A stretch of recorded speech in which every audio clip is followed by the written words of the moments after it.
Mardi 6 décembre 2022. Les séductions de la fin des temps. Bienvenue sur votre chaîne L'Aventure dans la Parole.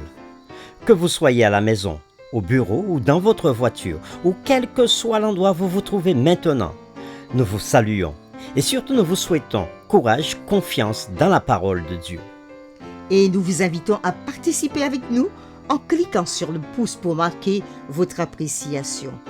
Bien sûr, en vous abonnant pour recevoir la notification, en laissant des commentaires sur ce que vous avez aussi compris et en partageant le lien avec vos connaissances.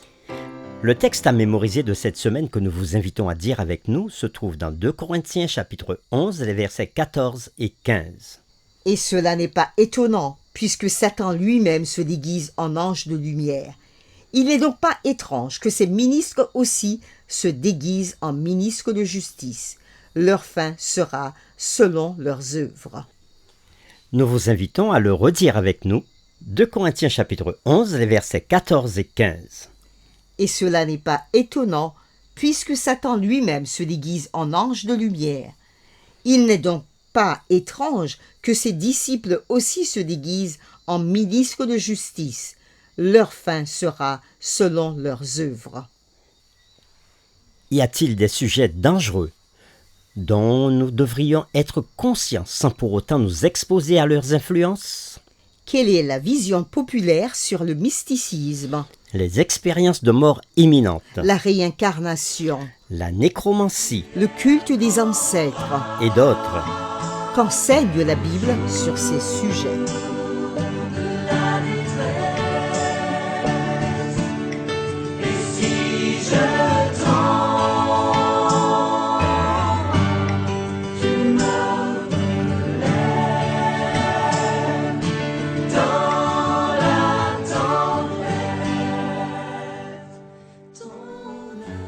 Les réflexions de cette semaine nous aideront à répondre à ces questions afin d'éviter les pièges de la fin des temps.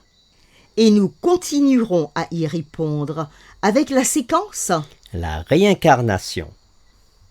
le fondement de la théorie non biblique de la réincarnation ou de la transmigration de l'âme se trouve dans la notion païenne d'une âme immortelle.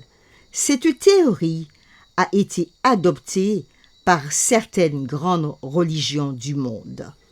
Alors que la plupart des chrétiens croient à l'existence d'une âme immortelle qui demeure dans un paradis permanent ou un enfer après la mort, ceux qui croient à la réincarnation soutiennent qu'une telle âme immortelle traverse de nombreux cycles de mort et de renaissance ici sur Terre. Pour certains, la réincarnation est considérée comme un processus d'évolution spirituelle qui permet à l'esprit d'atteindre des niveaux toujours plus élevés de connaissance et de moralité dans son voyage vers la perfection.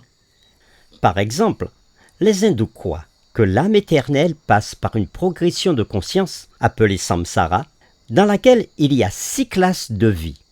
Premièrement, aquatique. Deuxièmement, plantes. Troisièmement, reptiles et insectes. Quatrièmement, oiseaux. Cinquièmement, animaux. Sixièmement, êtres humains. Lisons Hébreux chapitre 9, les versets 25 à 28 et 1 Pierre chapitre 3, les versets 18. Et répondons à la question suivante. Si Jésus n'était mort qu'une seule fois et que tous les êtres humains meurent une seule fois, pourquoi même des chrétiens croient-ils en une forme de réincarnation? Nous lisons Hébreux chapitre 9, versets 25 à 28. Et ce n'est pas pour s'offrir lui-même plusieurs fois qu'il y est entré, comme le souverain sacrificateur entre chaque année dans le sanctuaire avec du sang étranger. Autrement, il aurait fallu qu'il eût souffert plusieurs fois depuis la création du monde, tandis que maintenant, à la fin des siècles, il a paru une seule fois pour abolir le péché par son sacrifice.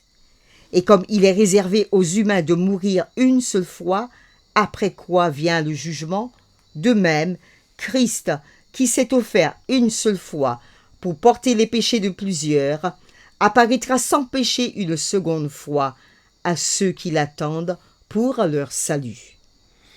Et maintenant nous lisons 1 Pierre chapitre 3, le verset 18. Christ aussi a souffert une fois pour les péchés, lui juste pour des injustes, afin de nous amener à Dieu, ayant été mis à mort quant à la chair, mais ayant été rendu vivant quant à l'esprit. Après avoir lu Hébreux chapitre 9, les versets 25 à 28, et 1 Pierre chapitre 3, le verset 18, nous répondrons à la question. Si Jésus n'était mort qu'une seule fois, et que tous les êtres humains meurent une seule fois, pourquoi, même parmi les chrétiens et d'autres croyants, croient-ils en une forme de réincarnation? Beaucoup de gens ne croient pas en ce qu'ils devraient croire. Ils croient plutôt en ce qu'ils veulent croire. Si une théorie leur donne la paix et le confort existentiel, cela suffit largement pour eux. Mais pour ceux qui prennent la Bible au sérieux, il n'y a aucun moyen d'accepter la théorie de la réincarnation. Pourquoi? Premièrement, cette théorie contredit les enseignements bibliques de la mortalité de l'âme et de la résurrection du corps, comme il nous l'est dit dans 1 Thessaloniciens chapitre 4, les versets 13 à 18. Nous ne voulons pas, frères, que vous soyez dans l'ignorance au sujet de ceux qui dorment, afin que vous ne vous affligiez pas comme les autres qui n'ont point d'espérance. Car si nous croyons que Jésus est mort et qu'il est ressuscité, croyons aussi que Dieu ramènera par Jésus et avec lui ceux qui sont morts. Et voici, en effet, ce que nous vous déclarons d'après la parole du Seigneur. Nous les vivants, restés pour l'avènement du Seigneur, nous ne devancerons pas ceux qui sont morts, car le Seigneur lui-même a un signal donné, à la voix d'un archange et au son de la trompette de Dieu, descendra du ciel, et les morts en Christ ressusciteront premièrement. Ensuite, nous les vivants qui serons restés, nous serons tous ensemble enlevés avec eux sur des nuées à la rencontre du Seigneur dans les airs. Et ainsi, nous serons toujours avec le Seigneur. Consolez-vous donc les uns les autres par ces paroles.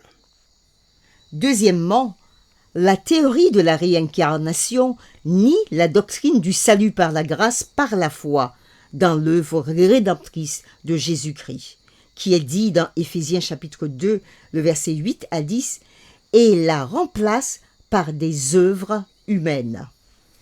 Nous lisons Éphésiens chapitre 2, versets 8 à 10. « Car c'est par grâce que vous êtes sauvés, par le moyen de la foi. Et cela ne vient pas de vous, c'est le don de Dieu. Ce n'est point par des œuvres, afin que personne ne se glorifie. Car nous sommes son ouvrage, ayant été créés en Jésus-Christ pour de bonnes œuvres que Dieu a préparées d'avance, afin que nous les pratiquions. » Troisièmement, la théorie de la réincarnation contredit l'enseignement biblique selon lequel la destinée éternelle est décidée pour toujours par les décisions de chacun dans cette vie. Comme nous le dit les deux textes de Matthieu chapitre 22 versets 1 à 14 et Matthieu chapitre 25 les versets 31 à 46. Matthieu chapitre 22 versets 1 à 14. Jésus prenant la parole leur parla de nouveau en parabole et il dit: Le royaume des cieux est semblable à un roi qui fit des noces pour son fils. Il envoya ses serviteurs appeler ceux qui étaient invités aux noces, mais ils ne voulurent pas venir. Il envoya encore d'autres serviteurs en disant: Dites aux conviés, voici, j'ai préparé mon festin, mes bœufs et mes bêtes grasses sont tués, tout est prêt. Venez aux noces. Mais sans s'inquiéter de l'invitation, ils s'en allèrent, celui-là à son champ, celui-là à son trafic, et les autres se saisirent des serviteurs, et les outragèrent et les tuèrent. Le roi fut irrité. Il envoya ses troupes, fit périr ses meurtriers, et brûla leur ville. Alors il dit à ses serviteurs: Les noces sont prêtes, mais les conviés n'en étaient pas dignes. Allez donc dans les carrefours et appelez aux noces tous ceux que vous trouverez. Ses serviteurs allèrent dans les chemins, rassemblèrent tous ceux qu'ils trouvèrent, méchants et bons, et la salle des noces fut pleine de convives. Le roi entra pour voir ceux qui étaient à table, et il aperçut là un homme qui n'avait pas revêtu un habit de noces. Il lui dit, « Mon ami, comment es-tu entré ici sans avoir un habit de noces ?» Cet homme eut la bouche fermée. Alors le roi dit au serviteur, « Liez-lui les pieds et les mains, et jetez-le dans les ténèbres du dehors, où il y aura des pleurs et des grincements de dents, car il y a beaucoup d'appelés, mais peu d'élus. » Dans cette parabole de Jésus, nous voyons que les convives avaient le choix de venir à ce festin ou de refuser de venir à ce festin. Mais plusieurs d'entre eux refusèrent cette invitation. De même, c'est aujourd'hui que nous pouvons choisir de répondre à l'invitation de Jésus ou de ne pas répondre à cette invitation. La théorie de la réincarnation, quatrièmement, la théorie de la réincarnation minimise le sens et la pertinence de la seconde venue de Jésus-Christ, tel qu'il est dit dans Jean chapitre 14, les versets 1 à 3. « Que votre cœur ne se trouble point. Croyez en Dieu et croyez en moi. Il y a plusieurs demeures dans la maison de mon Père. Si cela n'était pas, je vous l'aurais dit. Je vais vous préparer une place, et lorsque je m'en serai allé, et que je vous aurai préparé une place, je reviendrai, et je vous prendrai avec moi, afin que là où je suis, vous y soyez aussi. » Et cinquièmement, la théorie de la réincarnation propose des opportunités après la mort et insinue que les gens doivent encore surmonter les pièges de leur propre vie, ce qui n'est pas biblique, tel qu'il nous est dit dans Hébreux chapitre 9, le verset 27. Et comme il est réservé aux hommes de mourir une seule fois, après quoi vient le jugement. Oui, ici l'apôtre Paul dit dans Hébreux chapitre 9, verset 27, « Nous mourrons qu'une seule fois, et après cette mort, c'est le jugement qui arrive. » En bref, dans la foi chrétienne, nous pouvons dire qu'il n'y a pas de place pour l'idée de la réincarnation. Pour terminer, réfléchissons sur cette question. Certains utilisent le texte de Jérémie chapitre 1, le verset 5, pour justifier que les êtres existent sous une autre forme avant de devenir des êtres humains. Le texte de Jérémie chapitre 1, le verset 5 dit « Avant que je t'eusse formé dans le ventre de ta mère, je te connaissais, et avant que tu fusses sorti de son sein, je t'avais consacré, je t'avais établi comme prophète des nations. » Comment pouvez-vous répondre à cela? Nous vous invitons à prier avec nous. Seigneur, avec l'étude que nous venons de faire, nous pouvons comprendre que le concept de réincarnation n'est pas biblique. Nous avons compris que ce concept gagne de plus en plus le monde chrétien. Les hommes et les femmes sont parfois tourmentés par certaines expériences de vie et ont tendance à chercher des explications dans l'inconnu. Ils vont vers les choses qui leur paraissent possibles, mais comme nous le disons, qui leur paraît possible. Et parfois, pour des raisons subjectives, ils délaissent ta parole pour aller vers ceux qui font appel à leur sens. Mais nous te demandons de nous éclairer de telle sorte que lorsqu'il arrive dans nos vies des situations difficiles qui nous laissent sans réponse, oui, parfois sans réponse à nos questionnements, alors donne-nous la force de faire confiance à ta parole et à croire que ta parole est vérité. Nous t'avons prié au nom de Jésus. Amen.